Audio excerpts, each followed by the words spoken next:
primera cosa que les voy a pedir que vayan pensando. Como ya les han indicado, mi nombre es Iván Salinas Obando, soy profesor psicólogo, no estoy tan loco, en psicología clínica y estoy concluyendo la maestría en psicopedagogía. Me apasiona mucho lo que es el tema de enseñanza y estoy seguro de que a todos ustedes y a los que no están aquí también les debe apasionar, por eso les deben estar festejando, supongo. Nos toca celebrar el Día del Maestro en un escenario que pues, nos recuerda lo que hacemos, ¿no? Enseñar y aprender. Quiero comentarles un poquito qué es lo que vamos a ir viendo, ¿sí? Y luego les voy a hacer un pequeño trabajo, les voy a pedir que hagan un pequeño, minúsculo trabajito para la plataforma. Supongo que están manejando ya la plataforma bastante bien, creo que este es el módulo número 14 o 15, si no estoy equivocándome, entonces ya deben estar expertísimos en lo que es el manejo de la plataforma de Moodle, pero bueno, si no, igual vamos a resolver esas dudas acá en el módulo. ¿Qué vamos a ver? Vamos a hablar sobre paradigmas, ideologías, política y educación. En realidad el programa es mucho más extenso, pero yo he preferido sincoparlo en estos dos títulos, ¿sí? Porque los otros aspectos que vamos a ver están más bien desarrollados dentro de cada uno de estos, ¿no? Si no, nos vamos a complicar mucho. Y luego vamos a hablar de calidad y gestión educativa. ¿Ya? Esto es bien importante porque hoy en día hay estándares que hay que cumplir, ¿no? Seguramente aquí las licenciadas están muy al tanto de esos estándares y por eso es que pues, hay que hacer funcionar los programas de una cierta manera para tener efectivamente la calidad requerida. Entonces vamos a hablar de esto. ¿Ya? Estas son las competencias, se las dejo ahí, si quieren saquen foto, ¿sí? Esto es algo que yo normalmente manejo a la hora de diseñar un módulo porque al final del módulo que ustedes hayan podido tener todas estas experiencias y la práctica de estas experiencias se supone que les va a llevar a desarrollar pues algunas habilidades que van a ir explorándose durante el módulo. Me gustaría que me digan cuál de estas competencias les llama más la atención, péguenles una mirada y cuál les llama la atención. Sé que están muy chiquititas las letras y es horrible esta diapositiva, no me gusta en absoluto porque va en contra de todo lo que se supone que se tiene que hacer en diapositivas, pero bueno, ¿cuál les llama la atención de las que está aquí?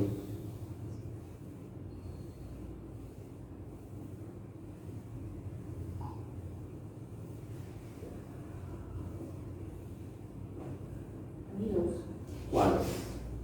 El análisis de los modelos educativos y la relación con las políticas educativas públicas, y el debate de los principios de izquierda y derecha considerando el enfoque de proceso y enfoque de producto en educación.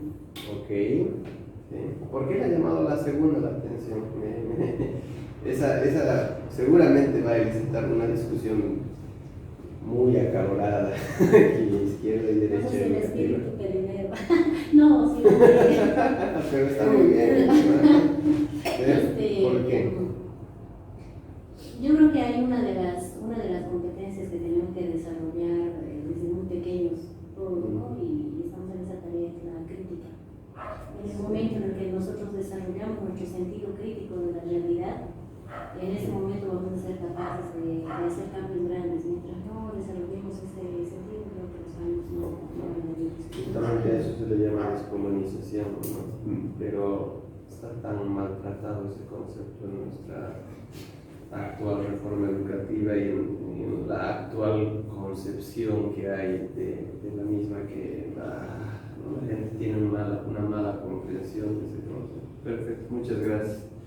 A cada rato les voy a preguntar su nombre, van a disculpar, no son ustedes, soy yo, como dice la canción. Ya se me van los nombres. Cada día por mi trabajo conozco por lo menos unas 10 personas nuevas, entonces ya la memoria no retiene tan bien. ¿Cuál era el nombre? Lili. Lili, mucho gusto. Lili Daisy. Lili, más, pero ¿a usted cuál le gusta más que le diga? Ninguno, pero bueno, me tengo que conformar. Listo, está bien, entonces vamos a decir Juanita. Siempre he tenido de pronto decir, no me gusta ninguno de mis dos nombres, me hubiera gustado cambiarlos, pero bueno, me conocen por Lili y me conocen por Daisy. Lili y Daisy, prefiero sintetizar lo que soy por un lado y por el otro. Ya, Lili y Daisy, creo que es que a los que les ponen dos nombres tienen un conflicto, es cierto. Pero no vamos a hablar de eso, entonces vamos a hablar luego, ¿ya? Ahora, ¿con qué? Yo creo que todos los demás, porque tenemos que hablar de paradigma, tenemos que hablar de todo lo que es las estructuras, tenemos que hablar de todo lo que es la planificación, los enfoques y los modelos como... Sí, pero yo me quedo con que a usted le ha llamado sinceramente. Acá. Es un título de trabajo muy fuerte. Claro, me imagino que sí, por su trabajo. La inter y la transculturalización. Exacto. Acá. A mí el último. Crear una planificación estratégica fundamental en paradigmas y modelos educativos. ¿Por qué le llama la atención ese?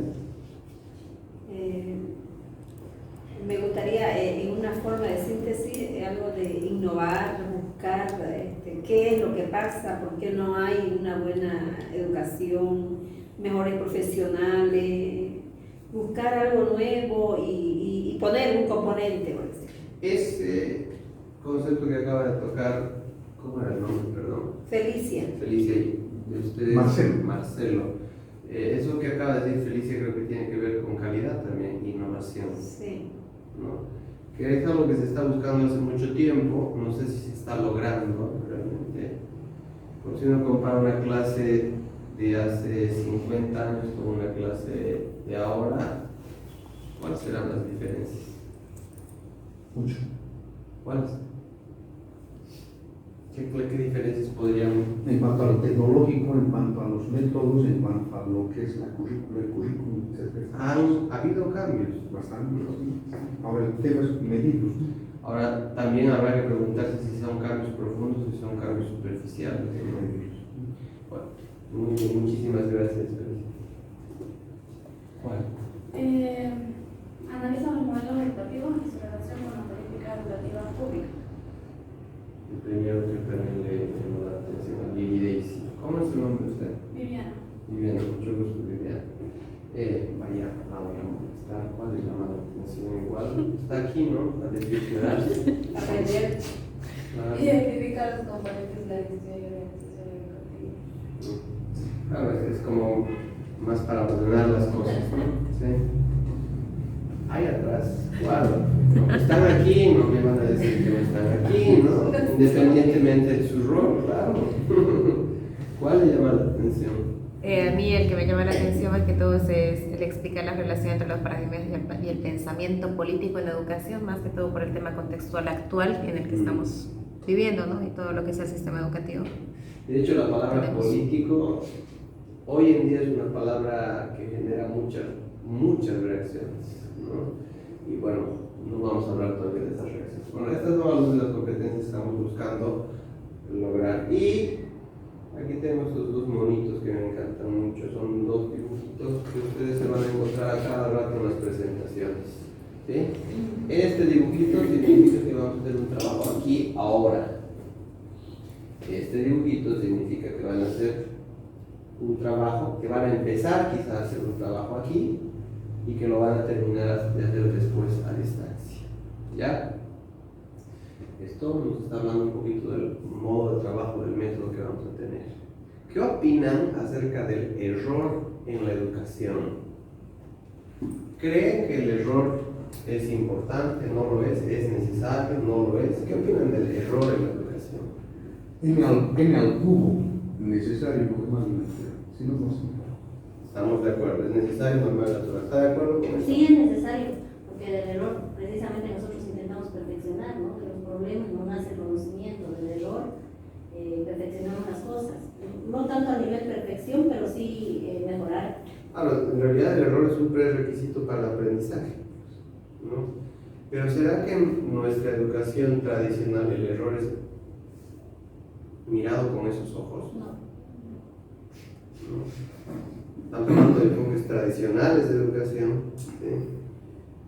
Normalmente en la educación tradicional el error es censurado, Castigado. es castigado. el error es visto de mala manera. Y yo estoy plenamente de acuerdo con lo que han dicho Marcela y Daisy.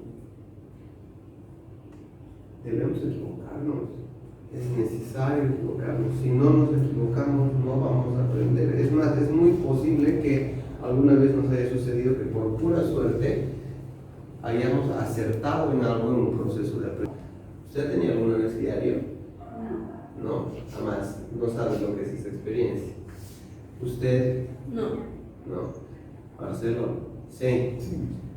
Para menos oficialmente en el trabajo, Específicamente el diario, hay ocasiones en las que la convertimos en una bitácora y ya no es solamente un diario, que tiene la bitácora tiene un carácter más técnico, ¿sí? Pero un diario es un lugar donde establecemos una conversación con nosotros mismos. Eso es un diario. En términos psicológicos y educativos, eso se llama metacognición. ¿Ya? ¿Qué es la metacognición? Es pensar sobre el pensamiento. ¿Sí? Y cuando nosotros escribimos un diario de aprendizaje, pues estamos haciendo un diálogo con nosotros mismos acerca de lo que hemos hecho. Perdón, el portafolio de herramientas. No, el portafolio de evidencias es otra herramienta. De hecho, yo suelo utilizar portafolio de evidencias en clases. En clases yo suelo utilizar diario de aprendizaje y portafolio de evidencias. Buena intervención, pero enseguida vamos a explicar lo que es un portafolio de evidencias. Ahora, en este diario de aprendizaje, ¿qué tienen que hacer ustedes? Tienen que anotar ideas, como ha dicho Lili y Daisy, pueden hacer dibujos si quieren, porque hay gente que aprende mejor dibujando, ¿sí? Pueden anotar opiniones, pueden poner cuáles han sido realmente sus aprendizajes, porque puede ser que su aprendizaje del día de hoy no necesariamente refleje todo lo que se ha hablado durante la clase, puede ser que su aprendizaje de hoy refleje una experiencia particular que han tenido que de pronto no tenga que ver necesariamente con los contenidos. Por ejemplo, en mi caso, mi diario de aprendizaje contemplaba pequeñas cosas que nos enseñaban los docentes. Jesús Manso, por ejemplo, del que les hablo, nos ha enseñado a ser sistemáticos. Y eso no tenía nada que ver con el contenido en cuestión, pero la práctica misma ayudaba a eso, ¿no, Marcelo? Perdón por el debido respeto. Dentro de lo que nosotros manejamos para planificación y proyectos, la experiencia de sistematización es la evidencia, lo positivo y lo negativo en la gestión de un proyecto en eficiencia, eficacia y pertinencia, y a partir de ello poder sistematizar esa experiencia. No como es la lógica de sistematizar, es ordenar, no tenemos otra noción en tema de proyecto. No sé si maestro, por favor. Precisamente, la lógica de ordenar la clase, la lógica de la planificación previa a la clase.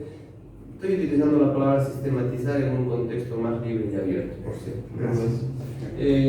Volviendo al diario de aprendizaje, ¿qué es lo que van a hacer?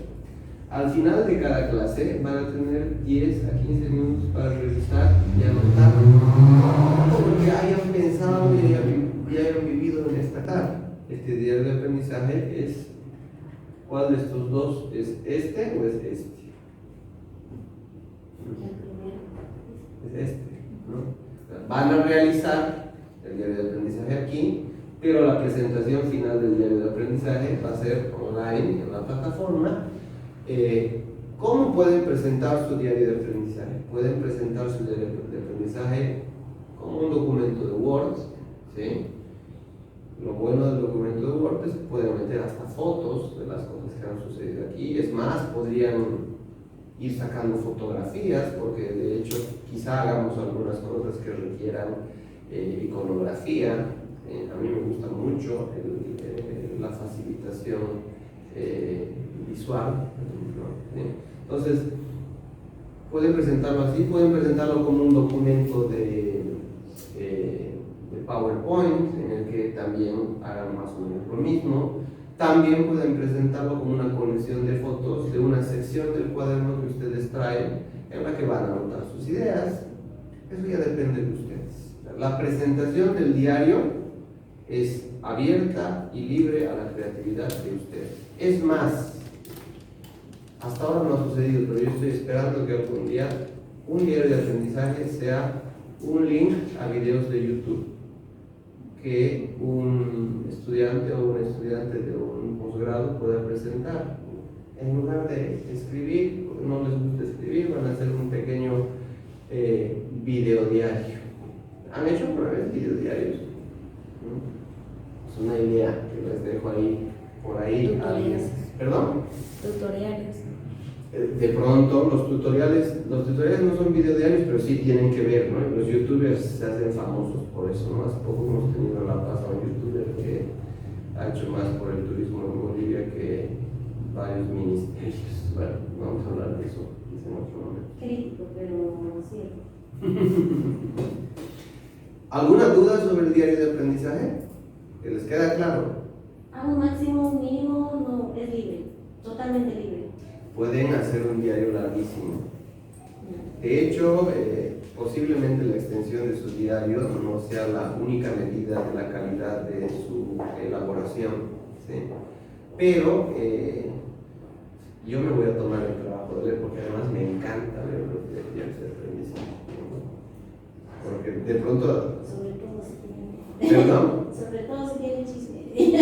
Más allá del chisme, es que además es bien lindo poder entrar en las cabezas de ustedes. Eso me permite el diario de aprendizaje, ¿no? Ver desde los ojos de ustedes la experiencia que están teniendo, ¿no? Eso me parece genial, porque de pronto pueden ver cosas que yo no he visto, incluso de mí. En los diarios de aprendizaje que he revisado en los otros 4 procesos previos, me he dado cuenta de cosas mías. Así que también es una invitación a que empiecen a aplicar este tipo de metodología en su rutina cotidiana. Bueno, ya les decía, la presentación del diario puede ser una colección de fotos, un documento Word, un documento en PDF, un documento en PowerPoint. Bueno, va a depender de la creatividad de ustedes, ¿no? No hay dudas acerca de esto, ¿verdad?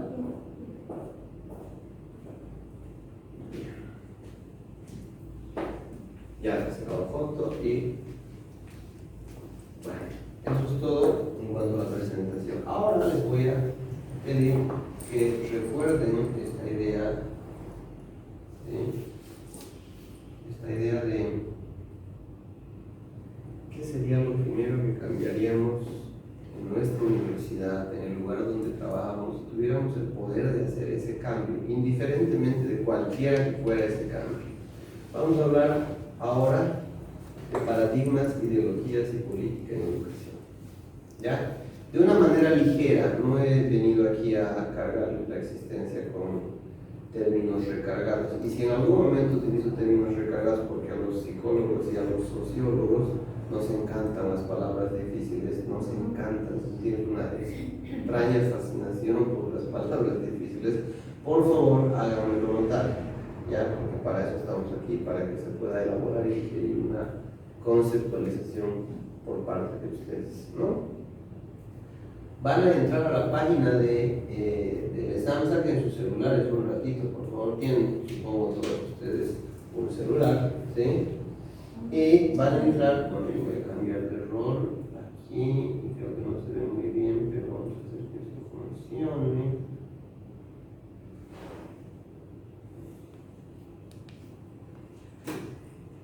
A esto. En actividades en clase, ¿sí? Si usted pudiera, ¿qué sería lo primero que cambiaría en su universidad y por qué? Van a entrar a este espacio, van a hacerle clic y les va a salir, bueno, en el caso mío, les va a salir una pantalla muy parecida a esta, ¿sí? Entonces van a poner agregar entrega, ¿sí? Esta de acá.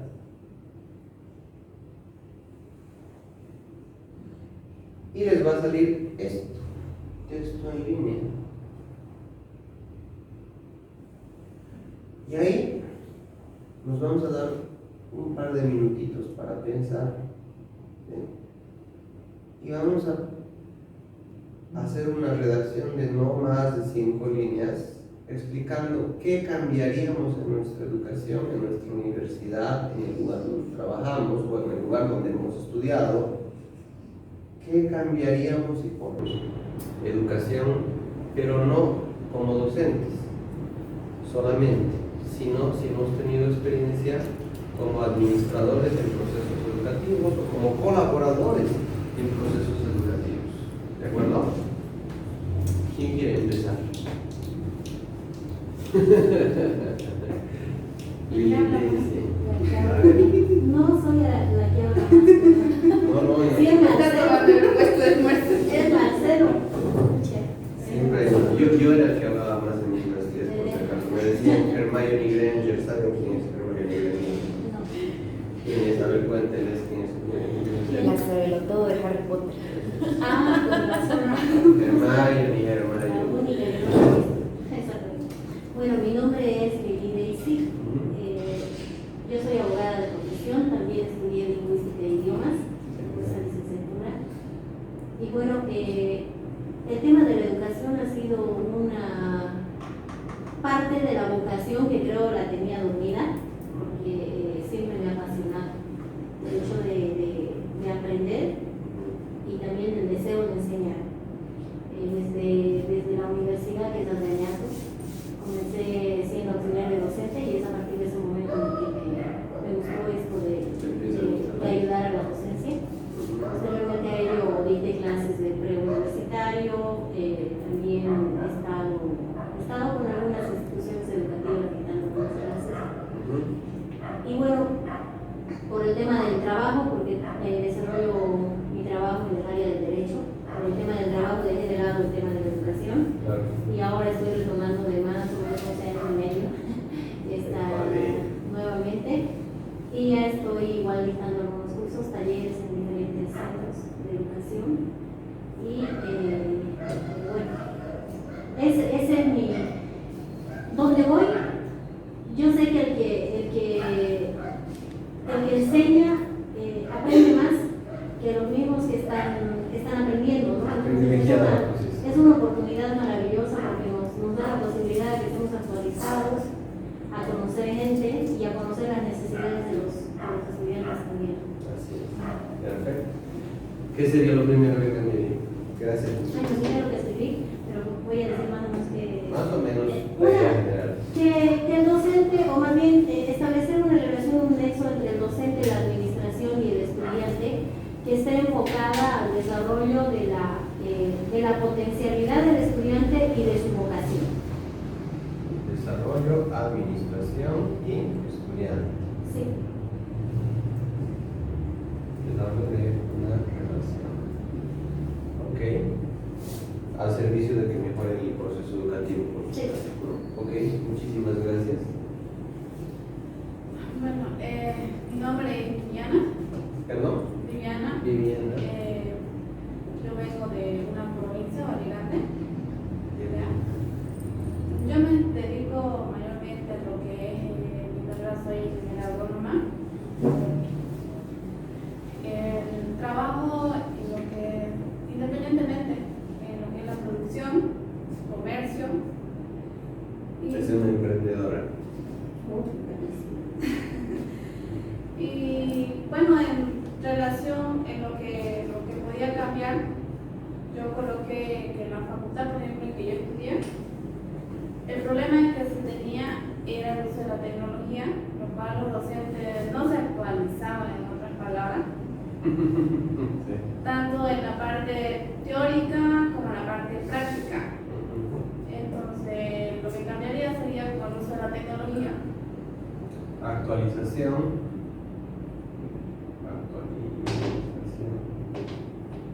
Tanto teórica como práctica en el ámbito tecnológico. Sí. Perfecto, gracias. Mi nombre es Felicia Coca. Yo vivo en Montero, vengo allá y trabajo como abogada en ejercicio libre. Y no he tenido la oportunidad de ser docente todavía, sino que me agrada la docencia desde cuanto a... Y lo que me gustaría que se cambie en la universidad donde estudié es una universidad privada, pero he visto que la universidad solo le interesa lo económico no le interesa que su universidad brille por lo que enseña, que enseñe como debería ser a un futuro profesional. Entonces me gustaría primero cambiar el plantel docente, renovar el plantel docente. Ya. Renovar el plantel docente. ¿Por qué? Porque hay muchos que solo van por el salario, por tener un currículum, no por el que les apasione. Perfecto, eso es lo primero que cambiaría. Cuando dice renovar, dice a todos de cajón los sacamos o hacemos una evaluación y a los que están funcionando bien los mantenemos y a los que no están funcionando bien pues... No, claro, tendría que hacerse paulatinamente, de a poco, sacando primero lo que estorba. Va a sacar pins, me viene a la mente. Ya. ¿Qué haríamos en la universidad? Perdón, yo sé que les estoy robando, pero están como quórum muy bien, necesito más voz. ¿Qué haríamos en la universidad? ¿Qué cambiaría en la universidad? Bueno, mi nombre es Natalie, yo casualmente también tengo un diplomado en educación superior. Algo que sí he visto que actualmente se necesita es el tema de la digitalización para todos los trámites y evitar la burocracia. Y todos los trámites que, tanto desde el ministerio, como viene la universidad, como en sí, digamos, ¿no? Una sistematización para que todo sea... Digitalización de la documentación universitaria. Estamos hablando de la documentación para procesos académicos como por ejemplo, no sé, emisión de títulos. Claro, todos los trámites desde lo que es las inscripciones, ¿no? Ir y las filas, o sea, todo es burocrático, ¿no? Digitalización de la documentación para procesos burocráticos. A ver. Gracias. Por favor. Ayúdenme. Mi nombre es Alejandra. Siempre me ha gustado la parte de la educación porque es en cuanto podemos mejorar. Siempre lo he visto en la parte también de que un país mejora con el tema de la educación. Es importante para mí, primordial, digamos, en el sentido de que me ha gustado trabajar en varias áreas, en temas educativos en los cuales he ido aprendiendo. Uno nunca termina de aprender y va aprendiendo diferentes cosas, lo cual es bueno y te va cambiando de mentalidad. ¿Y qué cambiaría? Inicialmente cambiaría la mentalidad de que nosotros dejarnos de pensar en que no podemos. Ese menosprecio que hay, ¿no? De pronto a la idea de lo local, lo nacional y ese Exacto. Y no creer en nosotros mismos. Oh, ha venido Argentina. Oh, ha venido España. Oh, ha venido Chile. Exacto. Sí. Debo de reconocer que eso es algo que nos pasa mucho y eso tiene que ver también con la palabra que a él no le gusta, que es colonización, justamente, ¿no? Que es tener fe en nosotros mismos, ¿no? Y no solo tener fe en nosotros mismos, sino empezar a generar nosotros nuestra teoría, que lamentablemente es una de las cosas que menos está pasando en nuestro país. Acabo de asistir a un congreso de neuropsicología hace 2 semanas aquí en Santa Cruz y se hablaba en una de las ponencias acerca de las aportaciones investigativas que tienen las universidades en nuestro país, y la investigación no se está haciendo.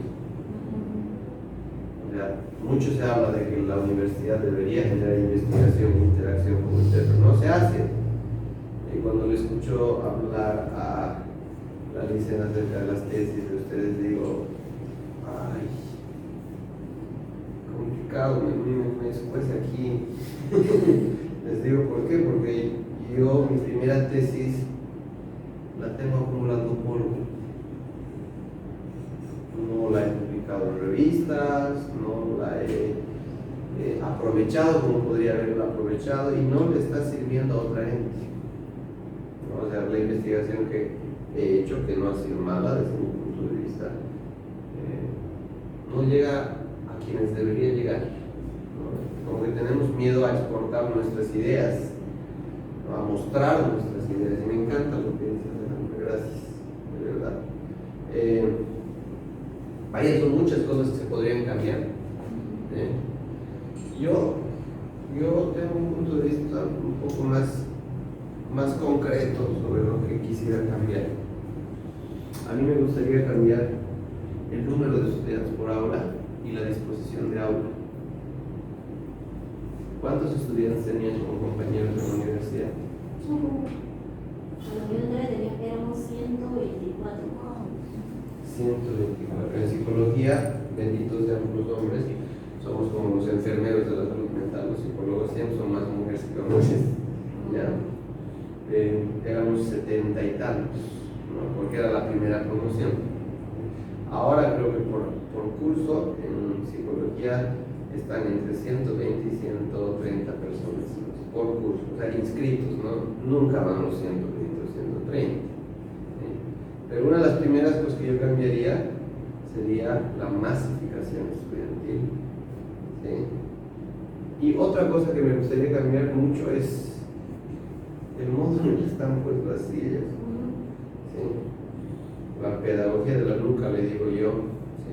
Al principio antes de que ustedes lleguen, alguien decía, no, pero es que la otra vez él ha hecho que las sillas se hagan de otra manera, y yo decía, no, déjalo así nomás, porque en realidad también ayuda mucho que despertemos a la acción.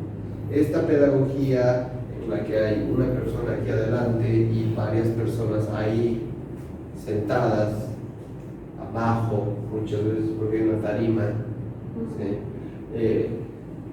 Da unos mensajes muy equivocados acerca de quién es el que tiene que hacer las cosas en el aula y quién es quien tiene que hacer las cosas en el proceso de enseñanza y aprendizaje. Por lo que les pido ideas acerca de cómo quisieran que pusiéramos las sillas. ¿De qué manera les gustaría que pusiéramos las sillas? En círculo. ¿Qué opinan? ¿Sí? Sí. Bueno, va a ser un simpático hexágono en realidad. ¿Sí? Pero hay una desventaja en el círculo. Pongamos las sillas de media luna, ¿parece? ¿Me ayudan a poner las sillas de media luna? Vamos, échame una manito con esto. Ahora mismo, sí. De gestión y organización en instituciones educativas. Esta es la palabra. ¿Qué cambiaríamos? ¿Qué haríamos diferente? ¿Qué haríamos diferente para qué? Para aumentar la calidad de nuestros procesos educativos. ¿Creen que este pequeño cambio que acabamos de hacer podría mejorar la calidad de los procesos educativos? Sí. ¿Sí? Sí. ¿Por qué? Porque hay un nivel más de verticalidad y de confianza entre el docente y el estudiante, y eso hace de que el estudiante en ese ambiente de confianza pueda expresar sus opiniones, pueda emitir sus criterios y pueda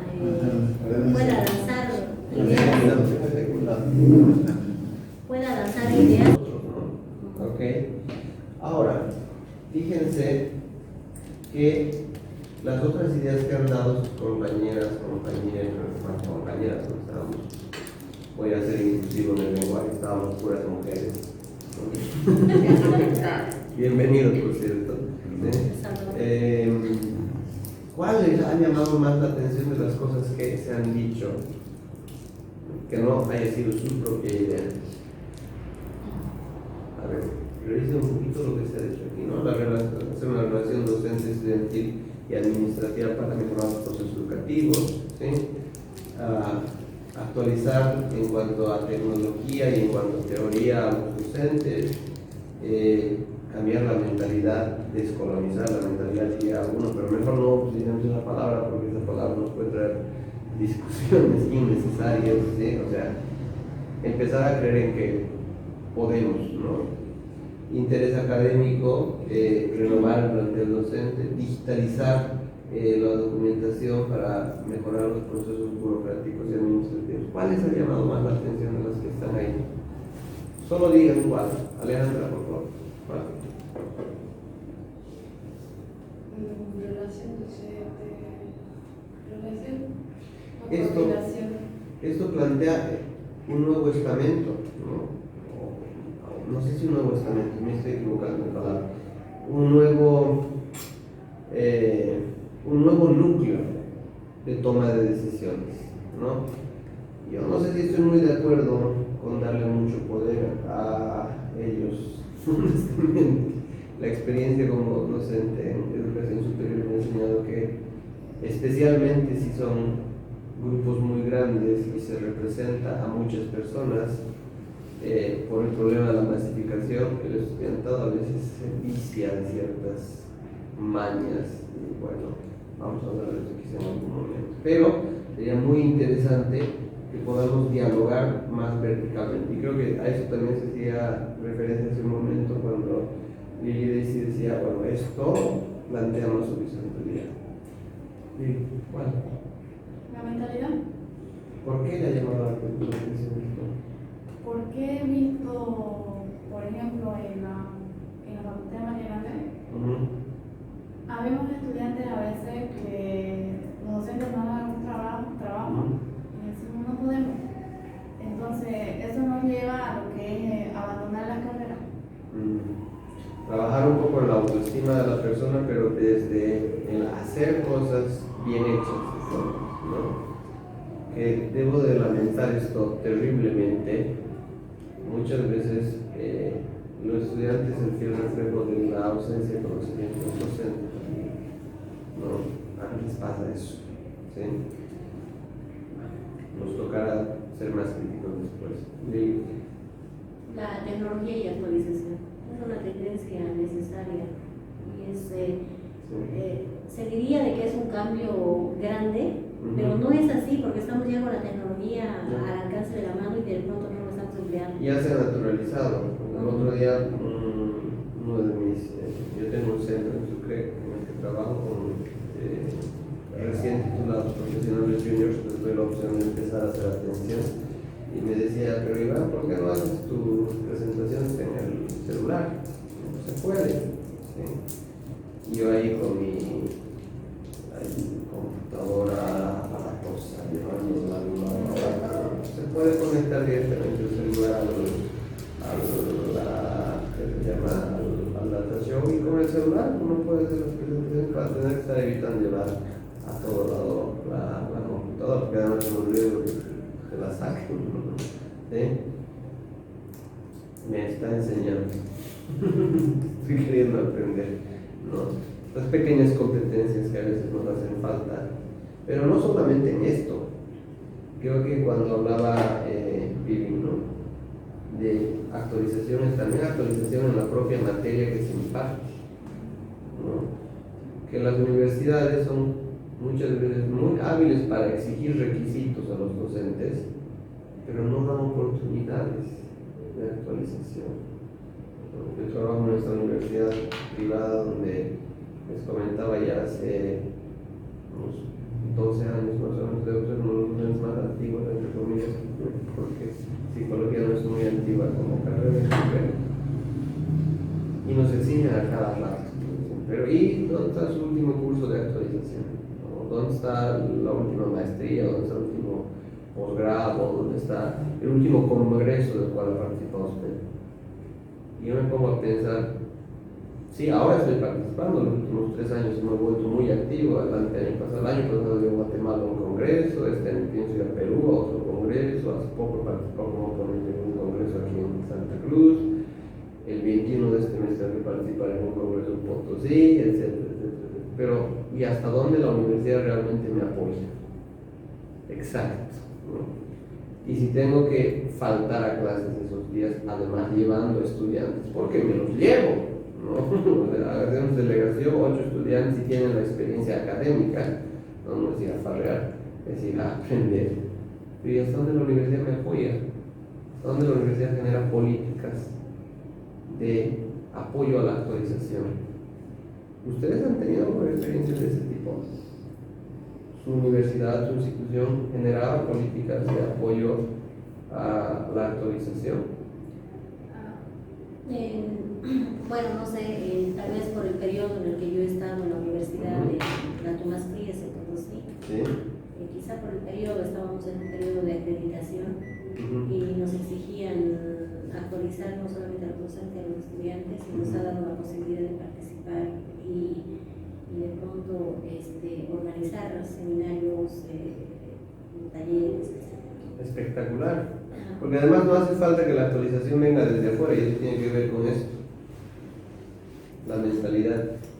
Puede ser que la actualización se pueda dar endógenamente.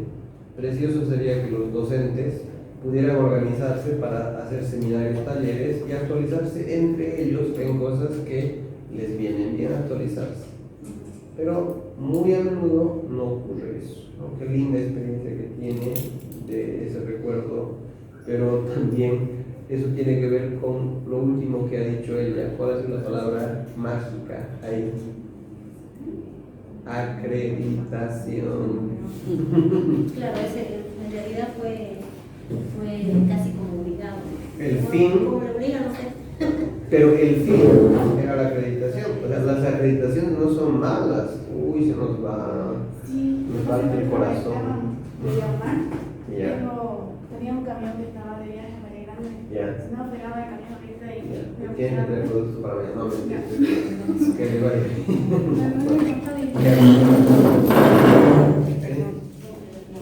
Jueves es un día complicado. La acreditación no es mala. A veces a los administrativos, a los directores de carrera o a los decanos les estresan los procesos de acreditación. Vamos a hablar también del proceso de acreditación ahora. ¿Sí? Pero la acreditación es una forma de obligar a la institución educativa a que genere espacios de actualización para los docentes. ¿Sí? El problema es que con mucha frecuencia ocurre que las autoridades prefieren no buscar ese tipo de oportunidades porque representa más trabajo, un trabajo que ya de por sí es bien difícil de realizar. Tampoco los vamos a condenar a los directores de carrera, decanos, vicerrectores o rectores de las universidades, tampoco es así, ¿no? Pero bueno, vamos por ahí. Felipe, ¿cuál le llama la atención? Lo mismo, la tecnología y actualización. La tecnología y actualización. Es tan lindo aprender, ¿no? Y tan lindo además poder decir que uno ha aprendido algo nuevo, ¿sí?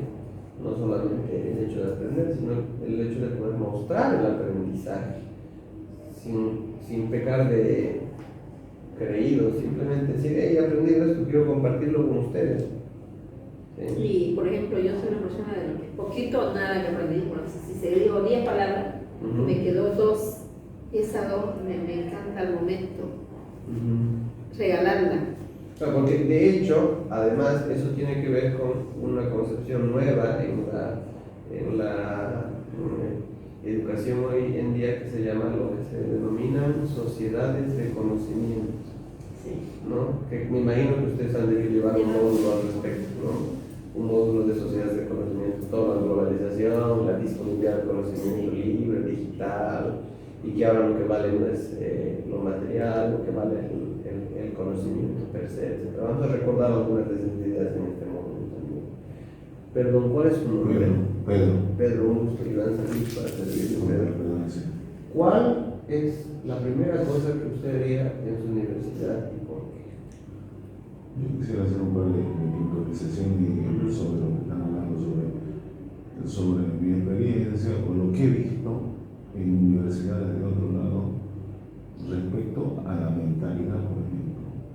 Y que es la que he visto, la mentalidad acá, y una de las cosas que hablo en este momento, hace un segundo. La mentalidad, por ejemplo, aquí en Bolivia, saliste y te quedaste. Quisiste, ganaste plata, estás conforme y con lo poco o mucho que estás ganando es suficiente. ¿Y cuál es el problema que veo con eso? No sé si todos han visto alguna vez la película de los Gremlins. Los Gremlins, los dos se reproducían echándole agua. Sí. Le echabas agua al malo, te salía un muñeco malo. Le echabas agua al bueno, te salía un muñeco bueno. Y yo siempre he hecho ese tipo de comparación, digamos, con los residentes en medicina, que depende de ellos una parte, pero la mayor parte depende de quién le enseña, porque si el docente es un burro, y el otro va a salir con uno, lamentablemente. No hay cómo eludirlo. O sea, no hay cómo escape a esa situación tan difícil que ha llevado un sistema que debería llevarlo a la excelencia. Eso, digamos, por un lado, esa falta de los docentes, de nosotros mismos, digámoslo así, por X o Z, siempre culpamos a no me dan permiso, no me dan, pero hay otro tipo que lo está logrando. O sea, que puede haber una situación que escapa, que es personal, digamos, a la excelencia. Esa es una de las. Y son excelentes, pero son una mentira en nuestro medio. Si se le da funcionalidad a la acreditación, también es un tema que hay que. Claro, a mí me pareció una cosa, sí vamos a acreditar, por ejemplo, el tema del hospital. Están queriendo acreditar porque, aunque no crean, aquí no hay hospitales acreditados. Usted va y no tiene una acreditación en el hospital. O sea, si los abogados se enteran de que los hospitales le llevarían así el agujero a los sistemas de salud, porque no son acreditados. ¿Y cómo? Y entonces, bueno, lo vamos a acreditar. La norma establece que el sistema de residencia tiene que tener un libro, una biblioteca digital, una física. Nos prestamos, se prestan todo para inspección. Al momento, ¿no? Al momento, nos lavemos las manos porque dice que hay que tener las uñas cortadas, nos cortemos ese día.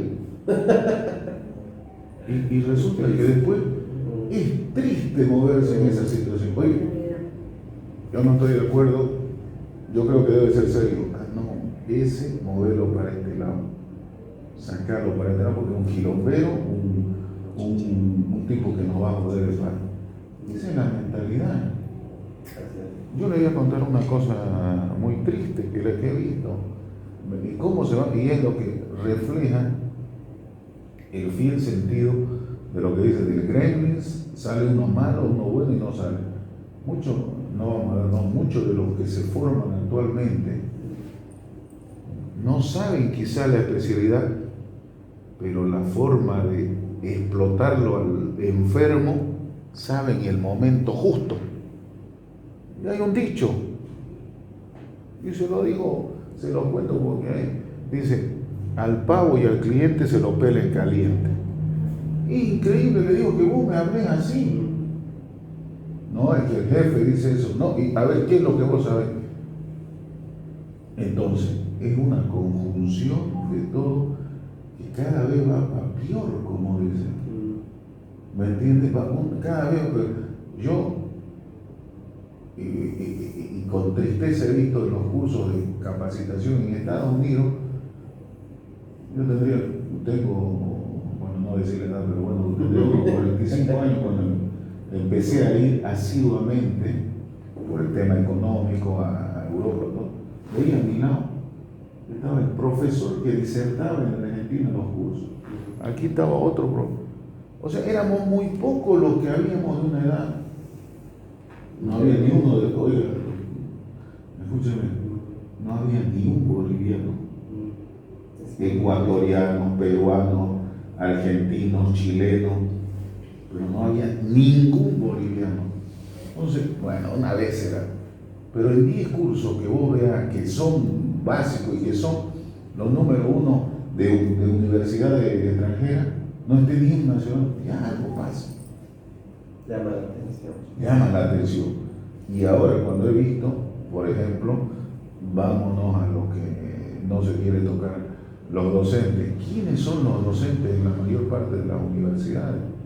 Lamento decirle mucho porque yo tengo hijos en universidades privadas. El que da fisiología, que tiene que ser porque la fisiología es una parte de la medicina que te lleva a entender la medicina.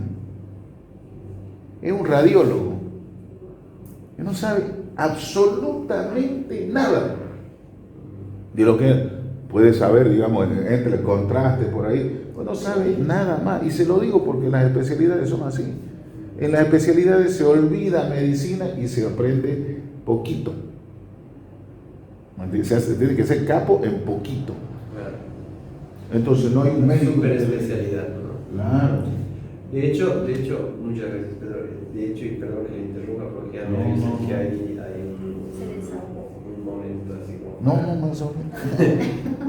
para que nos sigamos hablando, pero quiero resaltar dos cosas de las que ha dicho Pedro.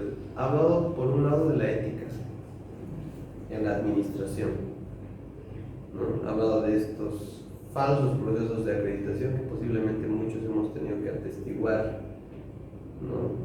Oponernos también. Y también ha hablado de, nuevamente, esto. Y fíjense que este tema de la mentalidad es un tema que se reitera.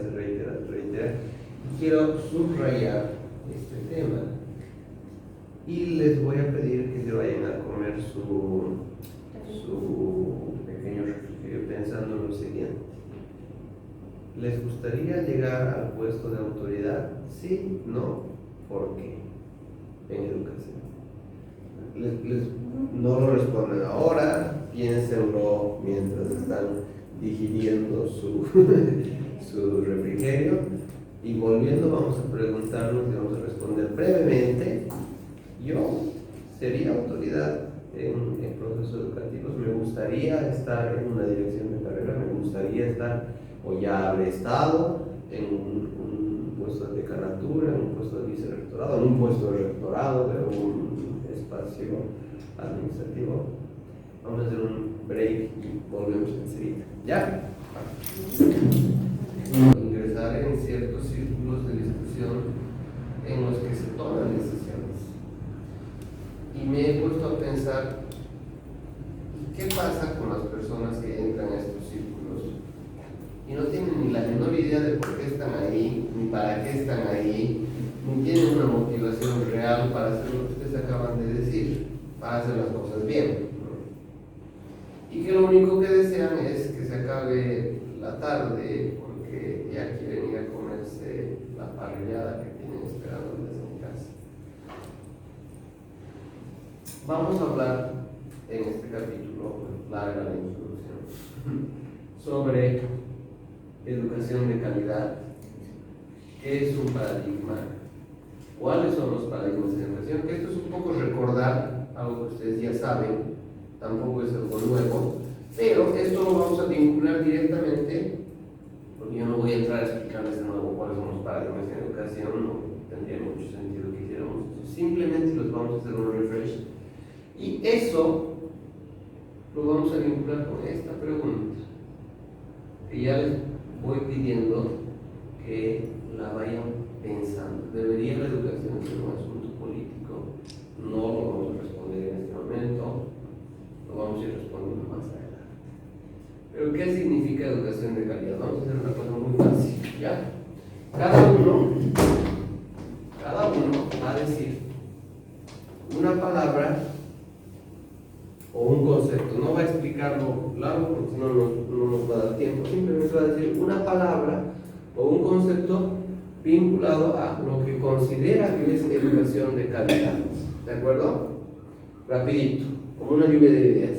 ¿A quién se le ocurre primero una cosa? ¿Qué es educación de calidad? Actualizado. Ya, actualización. ¿Qué es educación de calidad? ¿Qué más? Lo que se nos ocurre. Crear oportunidades. Crear oportunidades. Perfecto. ¿Qué es educación de calidad? Investigaciones. Investigación. ¿Qué es educación de calidad?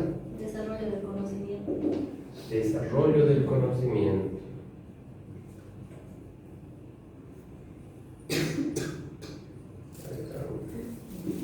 ¿Qué es educación de calidad? Logro de metas.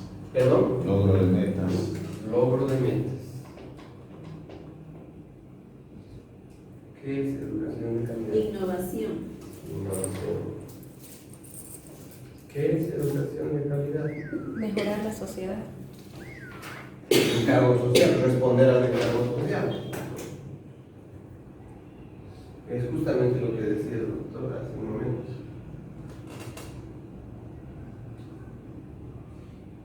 Ay, esto del encargo social a mí me genera no sé qué, porque mucha gente dice el encargo social, en el encargo social, en hartos discursos. pero y realmente se responde al encargo social, ¿no? ¿Qué es educación de calidad?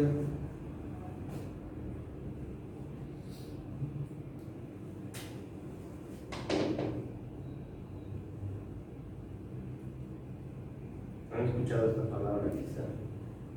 Integral. Educación integral. ¿Qué significa esa palabra? Confluye varias situaciones, varios conceptos, Varios elementos. varios elementos. Una definición muy sencilla de integral, más completa, ¿no? Humana, tecnológica, científica, orientada al desarrollo económico, autosustentable. Lo integral aspira a ser más completo. Nunca se logra ser del todo completo, pero cuando hablamos de integralidad estamos hablando de muchos más elementos que componen nuestra formación. Y aquí vamos a revisar, ¿sí? Fíjense que una educación de calidad puede significar muy diferentes cosas en función de el ángulo desde el cual miremos lo que significa la educación de calidad, ¿sí? Es muy difícil definir la educación de calidad, ¿ya? O sea, no hay una sola definición de educación de calidad, ¿sí? En realidad, hoy en día, la educación de calidad se vincula directamente con estas dos palabritas que están muy chiquitas ahí. Eficacia. ¿Qué es la eficacia? Realizar las cosas con el menor de recursos posible. No, eso es eficiencia. Eso es eficiencia. Eficiencias, pero en un determinado tiempo. Eficiencia tiene que ver con tiempo y recursos. Eficacia es el logro exitoso de la tarea que nos hemos propuesto. Como el chiste ese, 2 más 2, Juanito, 3, profe. Ay, Juanito. ¿Qué ha tenido Juanito? ¿Eficacia o eficiencia? Eficaz. Eficiencia, pero no ha tenido eficacia, ¿no? Ajá. Hay que poder lograr lo que nos hemos propuesto, pero utilizando la menor cantidad de tiempo y recursos posibles. Eso es bien importante hoy en día en educación, ¿sí? ¿Por qué? Porque la eficacia plantea que, por ejemplo, los productos educativos y los logros, las metas de las que hacía referencia el doctor, ¿sí? Pues son aquello que tenemos que aspirar a lograr. Es simple. Pero este logro de metas se tendría que hacer utilizando la menor cantidad. Bueno, Perdón. adelante, bien, es un nombre de palabra. Es un nombre de palabra. No, perdón. Nos hemos comido sus sándwiches, pero se ha comido algo más. ¿Sí? Pero, adelante. Pero, ¿sí? Sin ocupar mucho tiempo y recursos, ¿no? Pero aún así, con estas dos identificaciones, la educación de calidad todavía se convierte en un concepto muy ambiguo, ¿sí? Y para esto tenemos que pensar que en realidad a nivel global hay estándares mundiales, latinoamericanos, nacionales, regionales y locales, de lo que se supone que es la educación de calidad. En este módulo vamos a conceptualizar algunos de esos estándares y algunos de los elementos que se deben considerar para hablar de calidad educativa, ¿sí? Por ejemplo, uno de esos elementos hoy en día es la educación con la transversal de equidad de género, ¿no? Que ese es un elemento que hace 50 años no existía, ¿no? Es más, aún hay docentes en las universidades que siguen levantando banderas diciéndoles a las mujeres qué está haciendo usted aquí, Así es. ¿no? No sé si intentan motivarlas o qué, pero no lo están logrando, ¿no? Entonces, ese es un estándar, por ejemplo, de educación de calidad hoy en día, ¿no? Es un estándar más bien global, ¿sí? Pero vamos a ir analizando esto con más calma. Perdón, ¿qué índices e indicadores se deben construir para medir justamente la calidad? Justamente, estamos empezando por acá, pero todavía no quiero entrar en detalle porque quiero entrar para empezar a hablar de paradigmas antes de hablar de calidad educativa. ¿Por qué? Porque en realidad la calidad educativa se mide desde los anteojos que nos pongamos para asumir qué es la calidad educativa. Y enseguida vamos a hablar de eso. Permítame, yo enseguida les doy la palabra. ¿Sí? Entonces, ¿qué significa educación de calidad? Para empezar, ¿sí?, respondamos esa pregunta diciendo, puede significar muchas cosas. Está en función de los anteojos que nos pongamos para ver ese concepto. ¿Y cuáles son esos anteojos? Pues, ¿sí?, que es un paradigma. ¿Qué ven aquí? Un conejo y un pato. Un paticonejo. Ahora pregunto, ¿sí?, ¿quiénes han visto primero el pato? ¿Quiénes han visto primero el pato? Una persona. ¿Quiénes han visto primero el conejo? ¿Sí? No es raro, esta imagen se ha utilizado en investigación neuropsicológica para determinar cuál es el hemisferio más dominante en tu cerebro. ¿Sí? ¿Usted es zurda? No.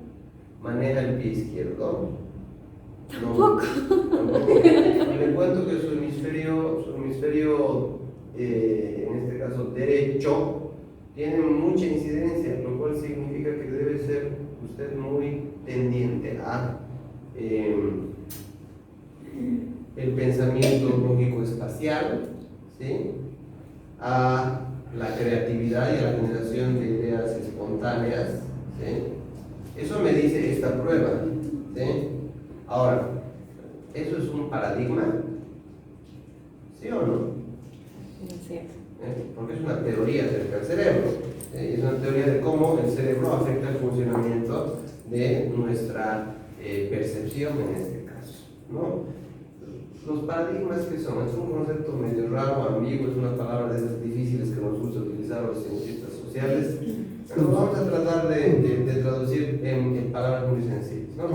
Thomas Kuhn, nuestro queridísimo autor de la revolución científica, un libro que muchos aman y otros tantos odian en la universidad. Es una fantasía.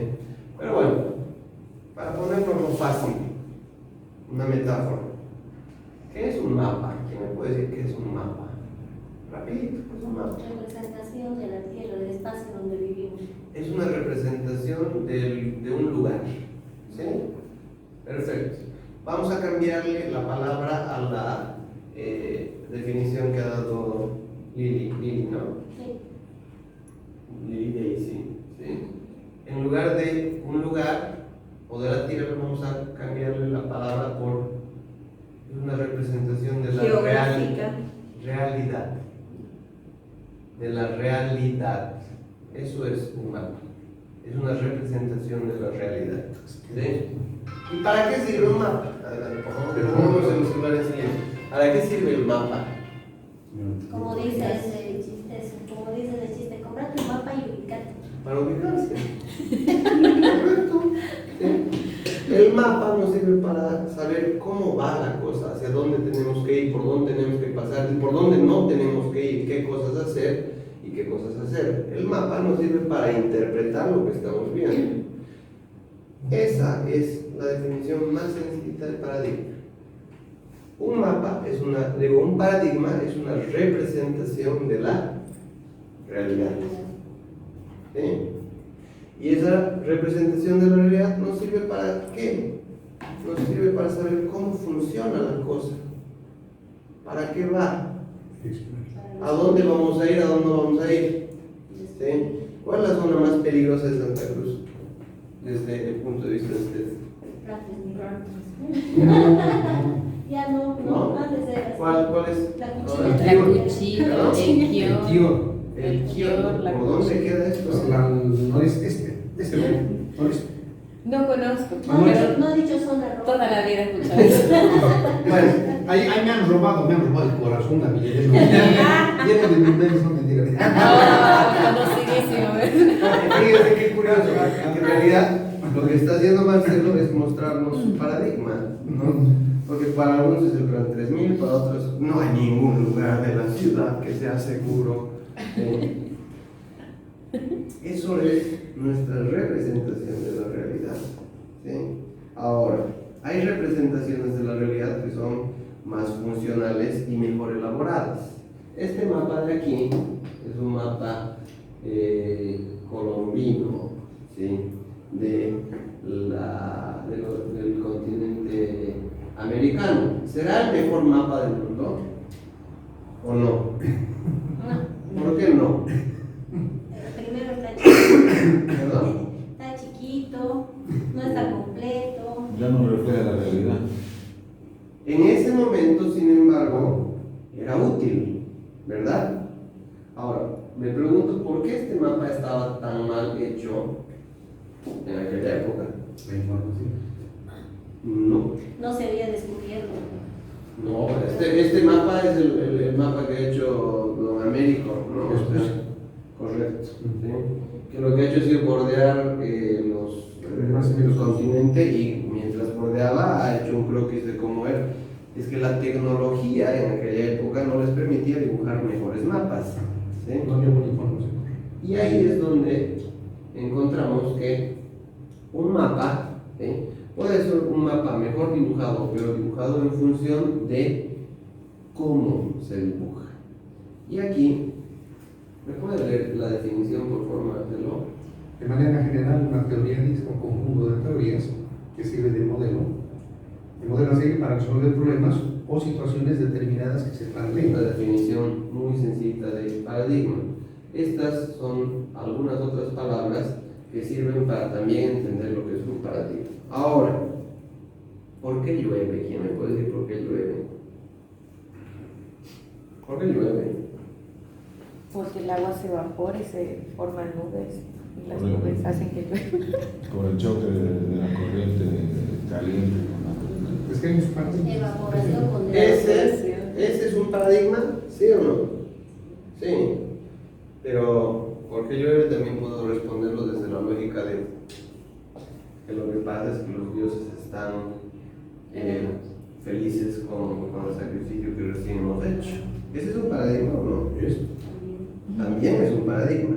Hay paradigmas científicos y hay paradigmas no científicos. Perdón, pero también es etápico, ¿no? Un niño, su paradigma es distinto, un adolescente su paradigma Por es distinto. supuesto que sí. De hecho, la teoría de Jean Piaget ha planteado el modo en el que se van desarrollando los paradigmas, ¿no? Ahora, vuelvo y repito, un paradigma es una representación de la realidad. Esa representación de la realidad puede estar hecha sobre la base de conocimientos científicos, investigación, experiencia, o puede estar hecho en base a elucidaciones e ideas que alguien más nos ha dado y que de alguna manera hemos absorbido, por ejemplo, a través de la cultura. Y podríamos, perdón, hablar ahí de la relatividad del conocimiento y de las verdades, ¿no? Filosóficamente hablando. Bueno, Si nada es verdad, nada es mentira, todo depende del paradigma o la perspectiva con que ves las cosas. es que eso es consecuencia de otro paradigma que se llama posmodernismo. ¿Sí? Ahora existe en las ciencias sociales este concepto que es el concepto del posmodernismo, ¿no? ¿Qué es el posmodernismo? ¿Alguien ha escuchado hablar del posmodernismo? Los famosos posmos. Pues moderno. Es aquello que va más allá de lo moderno. Arte posmoderno. Ellos lo que hacen. Después de lo moderno. El arte posmoderno ha sido lo primero que apareció en el posmodernismo, pues es una corriente más o menos a principios a mediados del siglo pasado, ¿sí? Que aparece y plantea que el arte es indefinible, no se puede definir el arte, ¿no? O sea, la otra vez salió una noticia bien interesante en no sé qué publicación. Un estudiante en un museo hizo caer sus lentes, no sé si la han visto, ¿no? Y estaban los lentes allí en el museo y todas las personas que pasaban por el museo se acercaban y decían, oh, por Dios, ¿qué habrá querido representar el artista con estos lentes? Es una ironía de la mirada desde abajo. No, es la consecuencia de... O sea, porque las interpretaciones todas son viables. Sin embargo, cuando hablamos de paradigmas en ciencias, hablamos de modos de entender la realidad que nos permiten desarrollar también soluciones coherentes ante problemas cotidianos. Perdón, y además metodologías.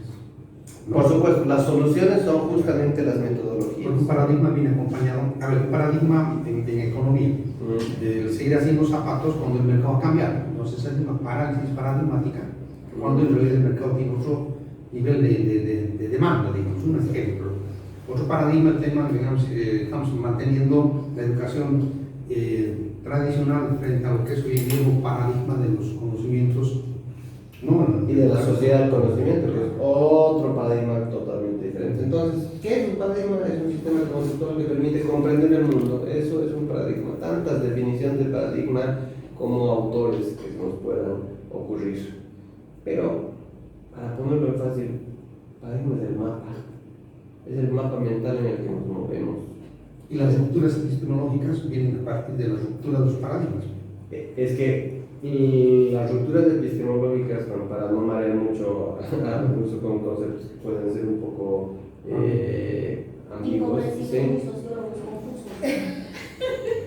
tienen que ver especialmente, Es lo que es el vino.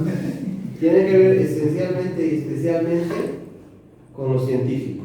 Y por eso es que primero hay que entender que el paradigma es en general un modelo de mundo. Y luego hay que distinguir entre modelos de mundo científicos y modelos de mundo no científicos, en el sentido que Kant, en realidad, antes que Kuhn, plantea el concepto de paradigma. Ya, pero no nos vamos a meter con otros porque esa es una fumada que ya a esta hora de la noche no nos conviene, ¿no? Una cannabis. Pero fíjense, entonces, un paradigma puede estar dentro de nuestra cultura, ¿sí? No. Sí. ¿Se les ocurre algún ejemplo cultural de paradigmas pequeñitos que tenemos? Descolonización. Por ejemplo, pero es un paradigma que no está entrando a la cabeza de la gente también. El machismo será un paradigma, Sí. porque nos permite entender cómo funciona la cosa, ¿no? Las mujeres nos tienen que pagar en la primera cita, por favor. Seguro. ¿No? Tienen que invitarse a decir, declararse. Eso es un paradigma que se ha apropiado, que no se ha apropiado y que la discursiva de ese paradigma puede ir cambiando. Eso lo dirá la historia. Me encanta, ustedes dos tienen una tensión sexual que... Es mi paradigma. Que me encanta contar. La ciencia, de manera general, también provee paradigmas. Y aquí hay una cosa bien interesante. En realidad la ciencia no da respuestas absolutas, eso es lo que dice Thomas Kuhn. Ya, eso es precioso. Ya. Thomas Kuhn dice, un paradigma, para que sea considerado refutable, para que sea considerado como paradigma científico, tiene que ser refutable. Vale decir, tiene que poder venir alguien y decir, a ver, un ratito. Esto no es cierto y yo lo puedo probar. Claro. Perdón, Iván, hay un tema que manejamos hace mucho tiempo que lastimosamente se ha perdido en la San Simón de Cochabamba. Era el tema de que tú hacías una tesis, hipótesis, temas y planteas. Entonces, presentamos una verdad, pero con la permeabilidad y la transparencia sutil, Claro. de que todo mundo, si tu teoría se te caía, entonces ese es el tema de los paradigmas. El hecho de dar, no es que tú tengas tu seguridad y pelees, no, vas a pelear por lo que has hecho, pero la versatilidad de que varios te critiquen, y de crítica científica, ¿no? Y veas que la propuesta y tu preposición se desmorona o no se desmorona y tiene validez. ¿Cuán sólida es? De hecho, esa era una muy buena costumbre antes en las defensas de tesis, que ahora se ha perdido. No hay tribunal que se oponga, ¿no? En el peor de los casos tenemos un juez como el de American Idol, de pronto que es Chinchi, pero que al final del día tampoco es que realmente se está esforzando en oponerse. Pero en las tesis doctorales, por ejemplo, sí tiene que haber una persona que se oponga. ¿Por qué? Porque es por principio científico, ¿no? Eso ya son investigaciones, ¿no? ¿Perdón? Los doctorados ya son investigaciones. Es que de hecho no tendrían que ser los doctorados, tendría que ser desde el nivel de licenciatura, ¿no? Es lo ético. Hace poco, en este congreso que les comentaba, una expositora brillante, no me acuerdo cuál era el apellido, pero de aquí de Santa Cruz, decía, no tenemos muchas universidades en nuestro país, tenemos casas de profesionalización. Me pareció preciosamente cierto. Totalmente. ¿Por qué? Porque las universidades tienen que generar conocimiento y no lo están generando. Y no estamos generando lo que decía Carlos al principio, ciencia, nuestra propia idea de cómo funciona la cosa, ¿no? También los paradigmas pueden tener que ver con economía y con política, lo que hace un momento nos decía Marcelo, ¿sí? Y de hecho esta palabra no tiene por qué ser tan mala, porque en realidad esta palabra ha sido muy mal interpretada, tenía tan mal manejo publicitario que habría que llevar a las promotoras de marketing de la Asamblea para que hagan lo que se tiene que hacer con la política, porque Es gestión. está muy mal publicitada la política. Porque, perdóname, un segundito, porque en nuestro paradigma cultural, ¿sí?, se asume que la política es cochina. Exacto. Pero no es la acepción correcta en términos. Claro, pero es que eso es lo que dicta nuestro paradigma cultural y lamentablemente, ¿sí?, hay poca gente que tenga una idea sana y saludable de lo que es esto. Es la gestión y administración del poder.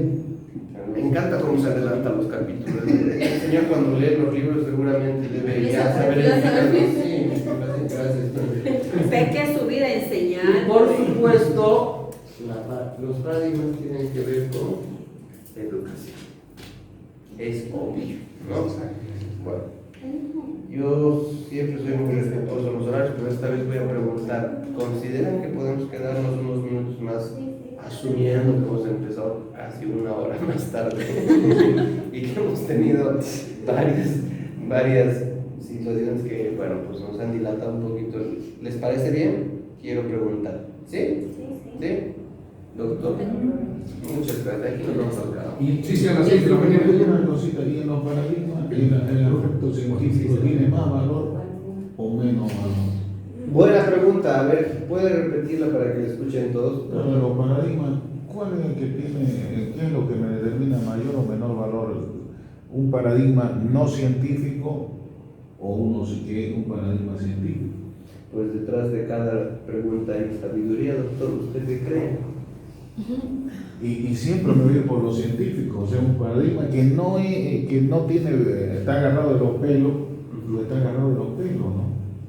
De hecho, los que hacemos academia tenemos que asumir que la ciencia es una buena forma de conocimiento. Sin embargo, y ahí están los otros cientistas, ¿no? ¿Qué ciencia? Es que lo que pasa es que han aparecido estas ciencias que no son las ciencias duras, ¿sí? Las ciencias duras son la física, las ciencias exactas como la matemática, y que ahora ya se sabe que no son tan exactas, por cierto, ¿sí? Y luego tenemos las ciencias de la salud, en las que hay verdades que son un poco más blandas, entre comillas, que estas verdades físicas que se han mantenido como entre 250 o 300 años. Por ejemplo, los procedimientos médicos han cambiado bárbaramente de hace 50 años ahora, ¿sí? Y luego tenemos las ciencias sociales, y este dibujo de peldaños no tiene que ver con jerarquía, tiene que ver con el modo en el que se concibe el conocimiento, ¿sí? En el que, por ejemplo, hemos llegado a la conclusión en la psicología, en la sociología, por eso sospecho que el caballero y yo nos vamos a llevar muy bien, ¿sí?, que el conocimiento también tiene que ver con la cultura, que no se puede desprender el conocimiento científico de la cultura, que es una aspiración un poco ingenua. ¿Por qué? Porque la medicina china es diferente a la medicina americana, por ejemplo, en algunos sentidos, ¿sí?, contextuales y referentes al paradigma cultural. De ahí es que mejor o peor resulta, no sé si innecesario, pero es una categoría que es mejor en este momento no asignarle a lo cultural o lo científico, ¿no? Sin embargo, los académicos queremos hacer ciencia, o sea, eso es una verdad, ¿no? O sea, los que estamos aquí al menos no queremos simplemente agarrar lo que dice el paradigma cultural y convertirlo en una verdad, y esto que está aquí que nos importa muy poco, ¿no? Pero bueno, va por ahí la cosa, ¿sí? Un ejemplo es el de los modelos de producción económica que este señor Alvin Sandler desarrolla en la literatura. Bueno, no vamos a hacer mucho escándalo acerca de eso porque es largo y no nos queremos complicar. Pero la revolución industrial, ¿se acuerdan cuando han hablado en el colegio de la revolución industrial? Sí. ¿Qué era la revolución industrial? Gracias a tu mujer. Perdón. A ver, esto está interesante. Perdón. Ese Lo que paradigma. pasa es de que en esa época, bueno, yo lo que me acuerdo, ¿no? En esa época, como la mayoría de los hombres iban a las guerras, quienes se encargaban de las industrias eran las mujeres. Ah, bueno, estamos hablando de entre la Primera y la Segunda Guerra Mundial, que las mujeres entraron a formar parte activa de la revolución industrial, pero Sí. ya antes de eso se había dado la revolución industrial. Después de la caída de la Revolución Francesa. De hecho, ¿sí? Hasta más o menos 1700 y algo, todo se hacía a mano, ¿no? Todo, o en el mejor de los casos con algún animalito ayudándonos, pero más o menos por esta época se inventa la primera máquina de vapor. ¿Sí?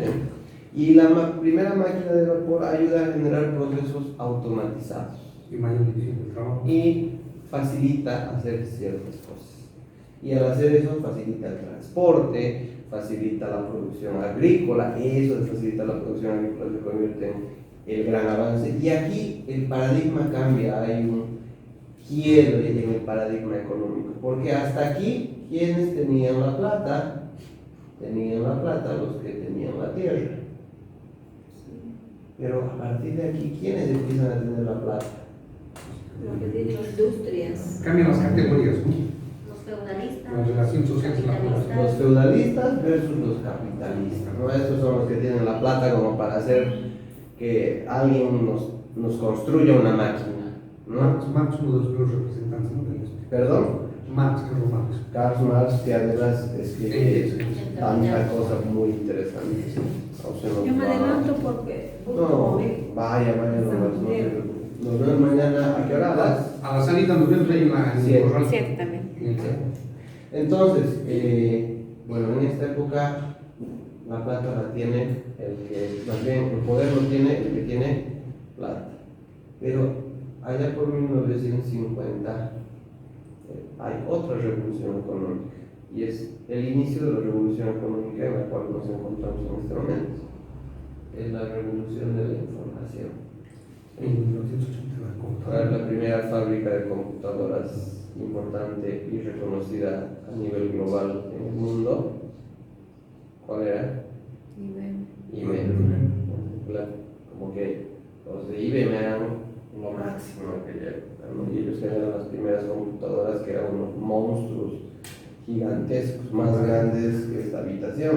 Muchas Y es veces. en años de computadora. Sí. Con tarjetas, ¿no? Con tarjetas perforadas. Y aquí cambia, porque ya no empieza, o más bien empieza a ser más importante no solamente quién tiene la plata, sino quién tiene acceso a la información. Y más o menos por 2009, 2005, 2009, ya entramos a otra era, que es la era de la comunicación y la información. Quiero Y la preguntarles, nanotecnología, ¿no? es que en realidad todavía no hemos entrado a esa era porque no se ha dispersado esa tecnología, no está al servicio, más bien no está disponible para todos o para cualquiera. En cambio ahora, No se ha apropiado de los medios de producción, en realidad De- producción. de hecho, ¿sí? Pero ahora, calculen cuánto gastan en comunicación e información al mes. Tiene que ser básico, eso ya es un servicio básico. Las mujeres más que los hombres. ¿Cuánto vas? Más De verdad, tacaños, como un sí. inspirado. ¿Sí? ¿Cuánto más o menos? ¿Cuánto pagamos por Teléfonos. ni siquiera teléfono? Empezamos con una cosa muy sencilla. Cable. Televisión por cable. Cambio. ¿Cuánto 300, unos 600 algo más. Unos sí, 400 a 600. A eso agreguémosle porque ahora vienen juntos la Con televisión, Wi-Fi. la televisión Cable, con internet, Wi-Fi, todo tiene que eso. ser básico. Promedio 300, 400 promedio. Sí. A eso debemos ver cuánto pagamos por algunos servicios extras en nuestro Crédito, celular, ¿no? Porque alguna gente toma ese tipo de paquetes y mantiene su crédito por ese paquete, pero a veces se termina. Unos 200 bolivianos. A eso preguntémonos cuánto pagamos por ver una película. Aunque aquí es fácil, ¿perdón? Netflix. Con Netflix, digamos. 50 pesos. ¿Y por qué estamos pagando? ¿Cuál es el bien que estamos consumiendo en este escenario? ¿Es el cable? ¿Es el DVD de Servicio. jueguitos de video que nos hemos comprado? Servicios. Es la información. Es pura información. Es comunicación e información. Entonces, estamos en la época de la comunicación y la información. Ha cambiado nuestro modelo y esto ha afectado definitivamente también nuestras concepciones acerca de la educación. Claro, por eso también surgen, ¿no? Los famosos millennials, los famosos. Ahora ya no son millennials, ¿no? Hasta hace Centennials. 10 años son exennials. Sí. Ahora, los famosos exennials, ¿no?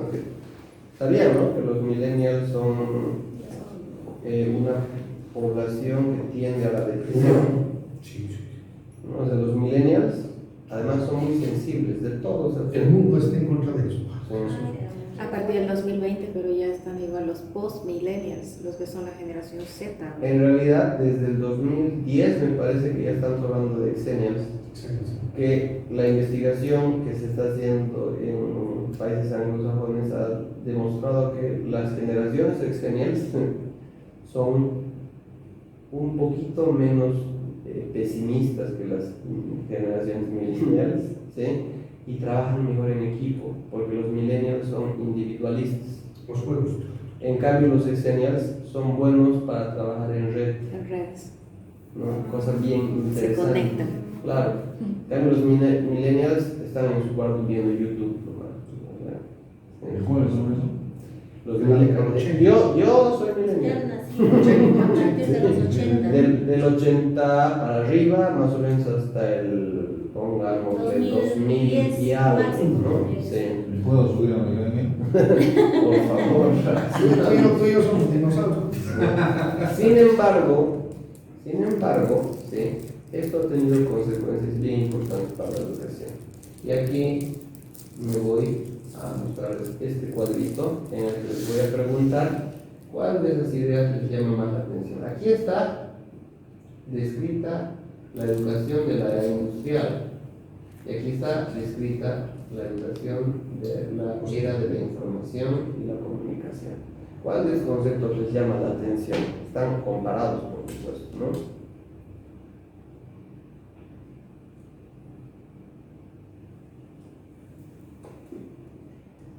¿Cuál les llama la atención?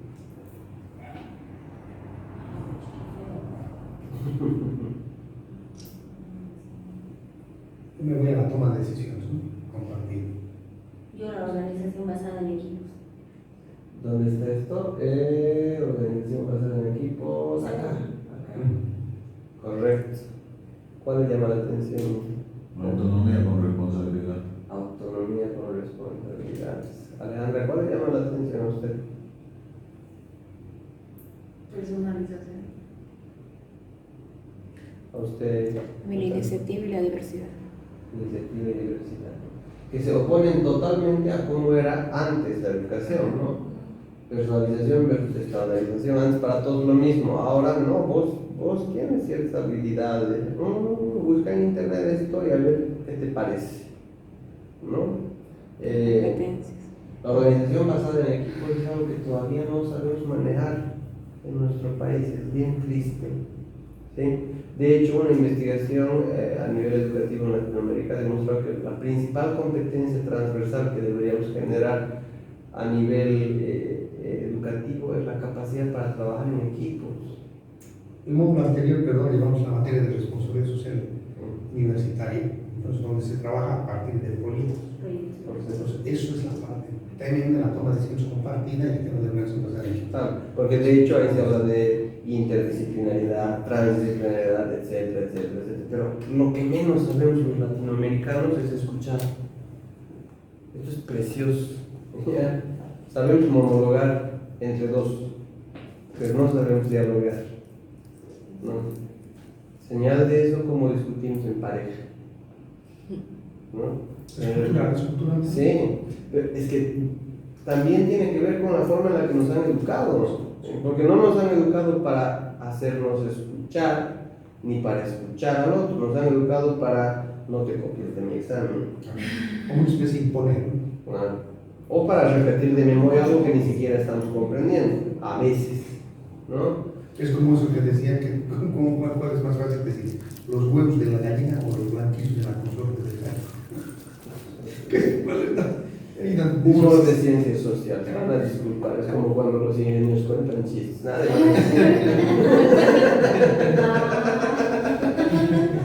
Era chiste.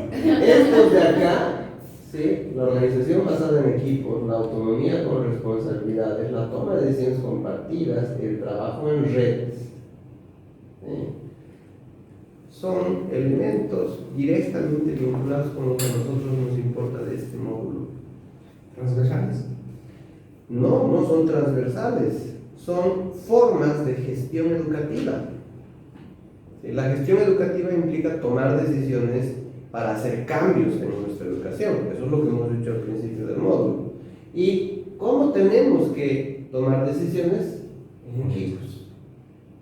Tenemos que delegar responsabilidades.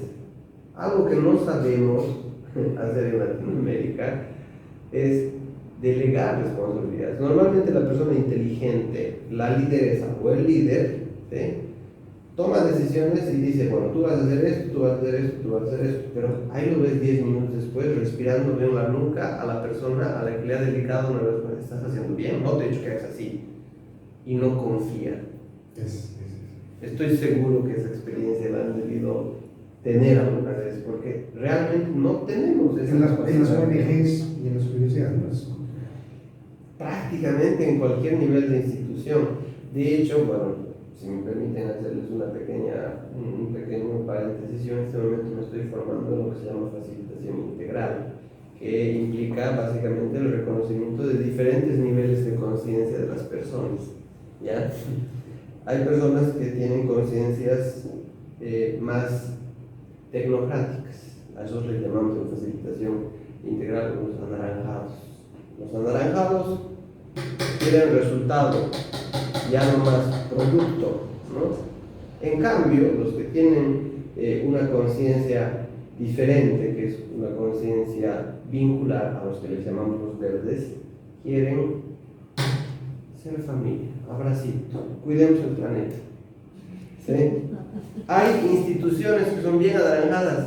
¿Conocen instituciones anaranjadas? ¿Sí? Ah, conocen, ¿no? Y hay otras instituciones que son re verdes, ¿no? Pero no, en nuestro país todavía no tenemos mucha proliferación de instituciones verdes, ¿no? Hay personas.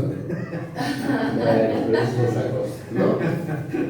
La toma de decisiones tiene que ser compartida y debemos darle cabida a la posibilidad de las se van a contar chistes.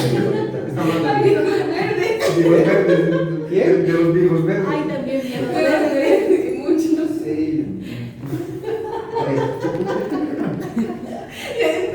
Pregunto, ¿eso de los viejos verdes es parte de un paradigma? Claro, claro. ¿De qué paradigma?